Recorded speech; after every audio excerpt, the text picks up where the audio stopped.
This morning, I'm moving slowly, not because I'm unmotivated, but because this past week asked more of me than usual. I've been holding concern, uncertainty, and responsibility all at the same time. Medical worries, long ER visits, pain I can't fix, and obligations that still exist even when life feels heavy. I can care about someone's pain and still feel overwhelmed by what hasn't been handled. Both can be true. This morning, I'm reminding myself that empathy does not require self abandonment.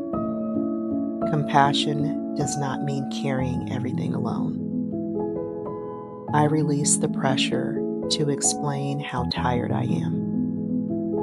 I release the guilt for feeling frustrated. I release the belief that I have to be endlessly strong without rest or support.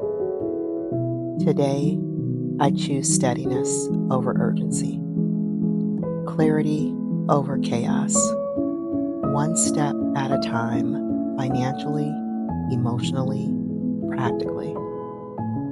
I do not need to solve the whole week this morning. I just need to show up regulated, grounded, and honest about my capacity. This morning, restoration looks like permission. Permission to pause, permission to prioritize, permission to protect my energy as the value that it is. And from this place, I move forward.